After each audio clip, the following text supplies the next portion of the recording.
चाहे निर्भया को लेके हो, चाहे आतंकवादी किसी को लेके हो, चाहे किसी को लेके, कुछ लोग विरोध में धूप बत्ती, अगरबत्ती, मोमबत्ती हर चौराहे पे चलाने पहुंच जाते हैं। लेकिन वही घटना जब उनके परिवार पर होती है तो कहते हैं झूठा है, झूठा है, झूठा फंसाया, झूठा फंसाया। तब उनके विचार बदल जाते हैं, उनकी भावना बदल जाती है, उनकी सोच बदल जाती है, उनका दिमाग बदल जाता है। ये निर्भया केस में भी ऐसा ही हुआ। लोग सच्चाई जाने ना जाने, लेकिन उसका विरोध, कोई बात अगर डॉक्टर एपी सिंह कह रहे हैं सुप्रीम कोर्ट में, मैं कोई अपनी जेब से निकाल के तो डेथ वारंट रुकवा नहीं रहा था। डेथ वारंट अगर मैं रुकवा रहा था तो भारत के संविधान के अनुच्छेदों के अनुसार रुकवा रहा था। जहां मीडिया ट्रायल हो जाता है, ट्रोल और ये होने लगता है, वहां फैसला तो होता है, मैं बड़ी जिम्मेदारी से कह रहा हूं, लेकिन वहां न्याय नहीं हो पाता है। लेकिन access to justice for all, न्याय सबके लिए होना चाहिए, न्याय सबको मिलना चाहिए, यह अति आवश्यक और महत्वपूर्ण है। हाथरस मामला हुआ, संत रामपाल बरवाला कांड हरियाणा में हुआ, हनीप्रीत प्रकरण रहा, राजस्थान में आनंदपाल का प्रकरण रहा, उत्तर प्रदेश में आपके स्वामी चिन्मयानंद का प्रकरण रहा। कई मामलों में सरकारें सहयोग देती हैं, मैं खुले तौर पर, मुझे कोई आपत्ति नहीं इस बात को कहने में। सुप्रीम कोर्ट के जाने माने लॉयर, निर्भया केस के डिफेंस अधिवक्ता डॉक्टर एपी सिंह साहब आज हमारे साथ हैं। एपी सिंह साहब, बहुत स्वागत है आपका। जो सबसे बड़ी चीज अधिवक्ताओं में देखने को मिलती है, आप सुप्रीम कोर्ट के लॉयर हैं, संविधान हमारा हक देता है तमाम उन एक्यूज को अपनी बात रखने के लिए, ताकि अगर वो अपनी बात रखें, अगर वो दोषी हैं तो उन्हें सजा मिले और अगर निर्दोष हैं तो बरी हो। और एडवोकेट एक्ट भी यही कहता है कि कोई भी अधिवक्ता किसी भी एक्यूज का पक्ष रख सकता है। लेकिन कई मामले ऐसे आते हैं, जैसे मुंबई हमला आप देख लीजिए, उसमें जो कन्विक्ट था उसके जो एडवोकेट रहे, या आपका खुद का मामला निर्भया केस को लेकर आप डिफेंस लॉयर थे, आपने जो चीज़ें फेस करी, तो किस तरह इसको आप देखते हैं, क्या आपका एक्सपीरियंस है और कितना सही पाते हैं? क्योंकि संविधान और एडवोकेट एक्ट तो कुछ और ही कहता है, लेकिन यहाँ के जो लोग हैं या जो सामाजिक हमें वो मिलता है, उसको किस तरह देखते हैं आप? देखिए, हमारा भारत का संविधान केवल एक कागज़ की किताब नहीं है, या हमारा देश केवल लकीरों पे खिंचा हुआ नक्शा नहीं है। गुवाहाटी से चौपाटी, कन्याकुमारी से कश्मीर तक लोग बसते हैं, और भारत का संविधान इस देश के प्रत्येक गरीब, दलित, शोषित, पीड़ित, मजदूर, मजलूम, महिला, पुरुष, सभी को उनके अधिकार देता है। जीने का भी अधिकार देता है। इस जीने के अधिकार में एडवोकेट को करना भी अधिकार देता है। वकील अपनी वकालत अपने कानूनी तरीके से व्यक्ति की बात को रखता है। अब चाहे वो आतंकवादी हो, चाहे नेता हो, चाहे अभिनेता हो, चाहे राजनेता हो, चाहे कोई व्यक्ति हो, तो सभी को मिलता है उसके तरह। लेकिन हमारे देश की कुछ ऐसी मानसिकता है, खासकर मीडिया ट्रायल केस में, कि लोग अपनी ओपिनियन को बड़ा गलत तरीके से कई बार रखते हैं। कुछ लोग तो किसी एक केस को, चाहे निर्भया को लेके हो, चाहे आतंकवादी किसी को लेके हो, चाहे किसी को लेके, कुछ लोग विरोध में धूप बत्ती, अगरबत्ती, मोमबत्ती हर चौराहे पे चलाने पहुंच जाते हैं। लेकिन वही घटना जब उनके परिवार पर होती है तो कहते हैं झूठा है, झूठा है, झूठा फंसाया, झूठा फंसाया। तब उनके विचार बदल जाते हैं, उनकी भावना बदल जाती है, उनकी सोच बदल जाती है, उनका दिमाग बदल जाता है। ये निर्भया केस में भी ऐसा ही हुआ। लोग सच्चाई जाने ना जाने, लेकिन उसका विरोध, कोई बात अगर डॉक्टर एपी सिंह कह रहे हैं सुप्रीम कोर्ट में, मैं कोई अपनी जेब से निकाल के तो डेथ वारंट रुकवा नहीं रहा था। डेथ वारंट अगर मैं रुकवा रहा था तो भारत के संविधान के अनुच्छेदों के अनुसार रुकवा रहा था। लेकिन लोगों को उस पर परेशानी थी, क्यों रुकवा रहे हैं, क्यों रोक रहे हैं, क्या हुआ? और केवल निर्भया केस में ही नहीं, अभी पीछे शबनम सलीम के केस में भी हुआ। कुछ लोगों की ऐसी थी, फांसी जल्दी दो, होनी चाहिए, 7 लोगों को मारा, बच्चे को मारा। इतना मेरे फेसबुक, उस पर सोशल मीडिया पे इतने कमेंट्स, आप क्यों बचा रहे हैं, आप इन्हीं को बचाते हैं, आप ऐसे लोगों को ही बचाते हैं। मेरा भी परिवार है, मेरी भी माँ है, मेरी भी बहन है, वो भी सोशल मीडिया को भी चलाती, मेरी बहन एडवोकेट, मेरी मिसेज और सब परिवार की बेटी हैं, बेटे हैं, सभी हैं। उनकी आत्मा इतनी दुखित हो जाती थी कई बार उस पर कमेंट्स देख के, क्या क्या नहीं गलत लिखा होता था, क्या क्या नहीं गलत लिखा, लेकिन सब सहना पड़ता है। ट्रोल लिमिट पार हो जाती है, लेकिन सब सहना पड़ता है अपने प्रोफेशन को अंजाम देने के लिए, इस बात के लिए कि क्या हम अपने किसी भी व्यक्ति को जो हमारे पास आया है, न्याय के मंदिर में न्याय का आशा और विश्वास लेके आया, क्या हम उसको न्याय दिला पा रहे हैं, क्या हम उसे न्याय की लड़ाई में सहयोग कर रहे हैं, क्या हम अपने वकालत के दायित्वों को पूरा कर रहे हैं, उनको निर्वाह कर रहे हैं। हमें हर हद तक जाकर बिना किसी आलोचना कर्तव्य पथ पर जो मिला, कर्तव्य पथ पर जो मिला वो भी सही, यह भी सही, जो मिला उसको करेंगे और पूरी तरह उसको अंजाम देते हैं। ट्रोल भी करते हैं, विरोध भी करते हैं, इसके साथ तारीफ भी करते हैं, प्रशंसा भी करते हैं, लोग आके मिलते भी हैं, गुलदस्ते भी देते हैं, मिठाई भी ला के देते हैं, एयरपोर्ट पर सेल्फी भी लेते हैं, सब जगह रोक के भी मिलते हैं, गाड़ी भी रोकते हैं, कोर्ट में मिलते हैं, तारीफ भी करते हैं। तो तारीफ या ट्रोल होने की चिंता नहीं करनी चाहिए। व्यक्ति को अपने कर्तव्य का निर्वाह पूरी तरह से अपने प्रोफेशन को अंजाम देने के लिए बिना किसी भय, बिना किसी डर, बिना किसी दबाव के करना चाहिए। आप क्या देखते हैं, हाथरस मामला हुआ, संत रामपाल बरवाला कांड हरियाणा में हुआ, हनीप्रीत प्रकरण रहा, राजस्थान में आनंदपाल का प्रकरण रहा, उत्तर प्रदेश में आपके स्वामी चिन्मयानंद का प्रकरण रहा। कई मामलों में सरकारें सहयोग देती हैं। मैं खुले तौर पर, मुझे कोई आपत्ति नहीं इस बात को कहने में। आपके उत्तर प्रदेश के उस समय सपा सरकार थी, राममूर्ति जी का हुआ मुद्दा था, बाहुबली सांसद थे, राममूर्ति उनका मुद्दा हुआ। कई मामलों में सरकारें सहयोग देती हैं, लेकिन कई मामलों में सरकारें इतना दबाव बना देती हैं, इतना प्रेशर बना देती हैं कि साधारण एडवोकेट तो हाथ खड़े कर देगा, मजबूर हो जाएगा, बिल्कुल हार मान लेगा पहले से, ऐसा कर दिया जाता है। कुछ लोग मीडिया ट्रायल केस में इतना बड़ा डिसीजन अपने आप ही लेने लगते हैं। वो सोचते हैं कि केस हुआ, हम ही इन्वेस्टिगेशन करेंगे, हम ही चार्जशीट फाइल करेंगे, हम ही ट्रायल करेंगे, हम ही ट्रायल कोर्ट से फैसला कराएंगे और हम ही हाई कोर्ट से फैसला कराएंगे और हम ही सुप्रीम कोर्ट में लगाएंगे और हम ही सुप्रीम कोर्ट में जाएंगे। इतना प्रेशर, इतना दबाव बना देते हैं, जो कि एक न्याय ऐसे मामलों में जब जहां मीडिया ट्रायल हो जाता है, ट्रोल और ये होने लगता है, वहां फैसला तो होता है, मैं बड़ी जिम्मेदारी से कह रहा हूं, लेकिन वहां न्याय नहीं हो पाता है। लेकिन access to justice for all, न्याय सबके लिए होना चाहिए, न्याय सबको मिलना चाहिए, यह अति आवश्यक और महत्वपूर्ण है। अभी आप विक्टिम को लेकर बात कर रहे थे, हमारी आपकी जब बात हो रही थी विक्टिम कंपनसेशन, और खासकर जो बात थी पुरुषों को लेकर थी। मुझे याद है 2017-18 के दौरान कॉन्स्टिट्यूशन क्लब में कई सांसदों ने मिलकर एक जो पुरुष आयोग को लेकर एक बैठक हुई थी।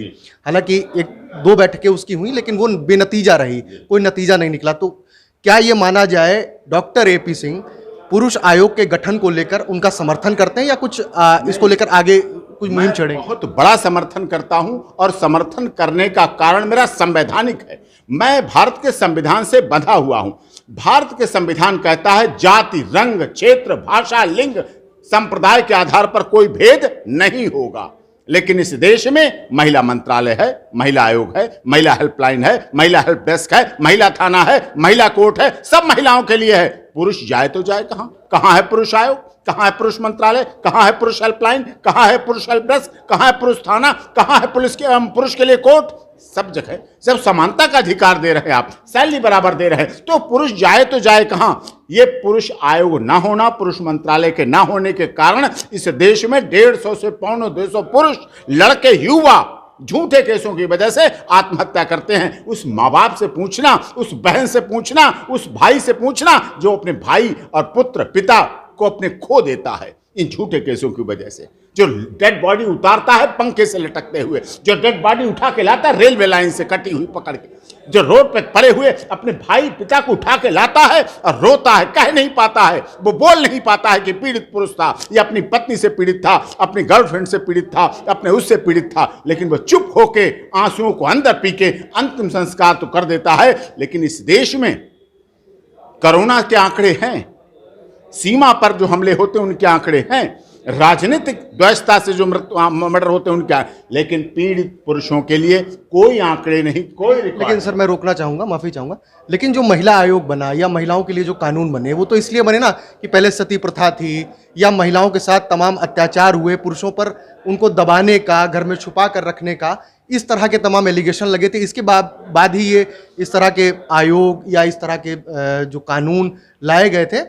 अब पुरुषों की जो स्थिति है, आप जो कह रहे हैं मैं उससे इत्तेफाक रखता हूं। आप जो कह रहे हैं कि जैसे डाउरी में तमाम मामले, माननीय अदालत ने भी कई लोगों को बरी किया है, या अभी ये भी एक आदेश आया था कि उनके जो सगे संबंधी हैं जिनको लिखा दिया जाता है ज़बरदस्ती, उनको ना लिखाया जाए, इस तरह के भी आदेश आए हैं। तो पुरुष जो अभी भी महिलाओं का जो कहा जाता है अधिकार जो है उसको दबाया जा रहा है, उसका हनन होता है, तो ऐसे में पुरुष आयोग का गठन कितना सही मानते हैं? देखिए, पुरुष आयोग का गठन अति आवश्यक, महत्वपूर्ण है। आज इस कानूनों से जो मिसयूज हो रहा है, दुरुपयोग हो रहा है, उससे पीड़ित होने वाले में केवल सुशांत राजपूत जैसे लोग नहीं हैं। इस देश में मीडिया हाउस के लोग, अभी दो सांसद, एक सांसद ने नई दिल्ली में, हिमाचल के एक सांसद ने नई दिल्ली में आत्महत्या की, एक सांसद ने महाराष्ट्र के होटल में ये लॉ मेकर लोग हैं, कानून को बनाने वाले लोग आत्महत्या कर रहे हैं, सांसद आत्महत्या कर रहे हैं हमारे देश में, फिल्मी दुनिया के लोग, मीडिया हाउस के लोग, आईएएस, आईपीएस, जुडिशरी, कितनी नेवी, आर्मी के लोग आत्महत्या कर रहे हैं, अधिकारी आत्महत्या कर रहे हैं। इसका मतलब पीड़ित है, परेशान है, उसकी कोई सुनने वाला नहीं है, उसकी कोई समझने वाला नहीं है। ये विषय बहुत महत्वपूर्ण इसलिए भी होता जा रहा है कि आज दुरुपयोग हो रहा है, मिसयूज। आपने फिर इतिहास की बात की, पहले ऐसा नहीं है। राजा दशरथ के साथ कैकेयी कौन थी? युद्ध कर रही थी। आपने आर्मी को, महिला को आज भेजे, आज आजादी के 72 साल में आप महिला को भेज पाए युद्ध के लिए, लेकिन राजा दशरथ उस समय महिला को, उस समय अपनी रानी कैकेयी को युद्ध में पीछे रथ पे बैठी हुई कैकेयी थी, रानी पद्मावती, रजिया सुल्ताना, हाड़ा रानी, झांसी की रानी लक्ष्मीबाई, सीता, सावित्री, गार्गी, अपाला, अनुसुईया, ये हमारे देश का इतिहास हैं। इन्होंने इतिहास में काम किया है, इनको इतिहास को देखा। कहां टॉर्चर थी? सीता टॉर्चर थी, सावित्री। अगर सीता टॉर्चर होती तो राजा दशरथ, राजा जनक, नेपाल के राजा, राम पर दहेज, मारपीट, डीबी एक्ट, मेंटेनेंस का केस कर चुके होते, राजा दशरथ पे कर देते। लेकिन उन्होंने नहीं किया, उन्होंने कहा नहीं, मेरी बेटी है, ब्याह गई है, राम जहां जाएगा वहां जाएगा और उसके साथ रहेगी। ऐसा नहीं, पीछे समय में ये गलत भ्रांतियां पैदा की गई कि देश में महिला, इस देश, मार्garet थैचर, मार्garet अल्वा, प्रधानमंत्री श्रीमती इंदिरा गांधी, ये क्या थी, जयललिता जी, इस प्रदेश की मुख्यमंत्री माननीय मायावती जी, आज देश में केवल एक मुख्यमंत्री रह गई हैं, ममता बनर्जी। उनके पीछे सब पड़ गए हैं, जिसमें कहा गया ना महिला महिला महिला, एक ही मुख्यमंत्री बची, उसके पीछे सब लोग पड़ गए हैं। इसे हटाओ, इसे बदलो, इसे हटा दो। आयशा का केस अभी आपने देखा होगा, सिर्फ डाउरी की वजह से उसने सुसाइड अटेम्प्ट कर लिया। तो किस तरह देखते कि आज भी महिलाओं का, जो आपने बात कही कि महिला कभी कमजोर नहीं है, आयशा का केस या और इस तरह के तमाम केस, एक मैंने आपको उदाहरण दिया, तो ये कैसे कहा जा सकता है कि पूरी तरह से मैं ये नहीं कह रहा 100% केस झूठे होते हैं, लेकिन ज्यादातर झूठे केस होते हैं, ज्यादातर झूठे केस होते हैं और उनमें एक साजिश के तहत, एक प्लान के तहत, एक मिसयूज के तहत किया जाता है। आयशा से संवेदना है, आयशा के साथ ऐसा केस हुआ, और भी बहुत केस होते हैं, लेकिन उनका रेशियो बहुत कम है। ये नहीं आप कह सकते कि 98% केस सच्चे, 98% झूठे केस होते हैं, 2% सच्चे केस होते हैं। अगर वही 2% केस सच्चे कोर्ट में पहुंचे तो अच्छा ट्रायल भी हो, अच्छी जांच भी हो, अच्छा फैसला भी हो। अब 2% केस तो वो दब जाते हैं, 98% केस उसको अप्रोच कर देते हैं। आपने पश्चिम बंगाल का नाम लिया, ममता बनर्जी को दबाया जा रहा है, समूची जो भाजपा के लोग हैं वो दबाने की कोशिश कर रहे हैं, तो क्या लगता है, अगर ममता की ही भाषा में कहें, खेला होबे कि ना होबे? नहीं, खेला तो खैर लोकतंत्र खेला नहीं है, लोकतंत्र बहुत मजबूत चीज है, लोकतंत्र देश की धड़कन है, जनता की सरकार, पद्धत है। खेला होना ना होना वो तो वो जानेंगे और वहाँ के लोग जानेंगे, लेकिन मैंने उदाहरण दिया, एक महिला बची है मुख्यमंत्री, उसके लिए सब लोग लगे हैं, यही तो है ना। देखिए, जयललिता जी चली गई, मायावती जी चली गई, सुषमा स्वराज जी चली गई, वसुंधरा राजे जी कभी मुख्यमंत्री होती थी वो चली गई, जम्मू कश्मीर की मुख्यमंत्री कभी होती थी वो चली गई ना सब। तो महिला जितना महिला, लेकिन इस तरह से ये महिलाएं भी अपनी आवाज़ को राजनीतिक रूप से इनकी दब जाती है, ये समस्या। पहले का इतिहास ज़्यादा अच्छा मजबूत रहा है। सीता में दम थी, सावित्री में यमराज से लड़ने की दम थी, अनुसुईया में सब भगवानों से लड़ने की दम थी, सबको बच्चा बना दिया और स्तनपान करा दिया। तो इस तरह से हमारा देश का इतिहास बहुत मजबूत रहा है। इसीलिए आज लोग भारत माता पे बड़ी लड़ाई करते हैं कि भारत माता हम बोलेंगे नहीं बोलेंगे। अरे भारत, दुनिया में केवल भारत ही तो ऐसा देश है जहां भारत माता की जय बोली जाती है। क्या लंदन माता, चीन माता, जापान माता, अमेरिका माता, इंग्लैंड माता कभी बोला जाता है? भारत माता की जय बोली जाती है। और हमारे मुस्लिम समाज को उसे काट दिया जाता है, कहते नहीं ये नहीं। अरे मुस्लिम समाज अपनी भारत माता को रोजाना, जो पंच वक्ती नमाज हैद करने वाले, वो 5 बार दिन में इस माथे को, जो सबसे कीमती माना जाता है, बुद्धि यहाँ मिलती है, वो 5 बार इस धरती पर रगड़ते हैं और रगड़ते हैं उसको, 5 बार धरती को नतमस्तक करते हैं। हम तो सुबह शाम ही पैर छू लेते हैं, हे भारत माता तेरी जय हो। उन पर आरोप लगा दिया जाता है। तो इस देश में जो हमारा सिस्टम है वो जाति, धर्म, क्षेत्र, भाषा, संप्रदाय के आधार पर बांटने का है, बांटा जाता है, उनको डिवाइड एंड रूल किया जाता है। राजनीतिक दलों ने डिवाइड एंड रूल का काम किया है, ये बहुत महत्वपूर्ण बात है। और संसद में भारत माता की, अरे उनकी बात कोई क्यों नहीं कहता? और जो उनके नेता हैं वो भी ये बात नहीं कह पाते। निशान पड़ जाता है, यहाँ मेरे अच्छे मित्र हैं, यहाँ निशान लगा होता है, वो कहते हैं सिंह साहब ये भारत माता की जय का निशान है, ये भारत माता की जय का निशान, लेकिन नहीं मानते लोग उन्हें। तो ये थे senior lawyer supreme court doctor AP Singh साहब, जिनका साफ तौर पर कहना है कि जैसे हमारा जो प्रियम्बल है, जो लिंग भेद और जात सब कुछ समानता के अधिकार की बात करता है, ऐसे में जिस तरह महिला आयोग का गठन हुआ है उस तरह पुरुष आयोग का भी गठन होना चाहिए। और ये इस पर अपनी न सिर्फ सहमति देते हैं बल्कि इस पर आंदोलन चलाने की भी बात कह रहे हैं। नमस्कार, मैं हूं मानक गुप्ता। अगर आपको हमारा ये वीडियो पसंद आया हो तो इसे लाइक और शेयर जरूर करें, और हाँ, हमें सब्सक्राइब और फॉलो करना ना भूलें ताकि आप देश और दुनिया की कोई खबर मिस ना करें। तो जुड़े रहिए हमारे साथ और देखते रहिए News 24।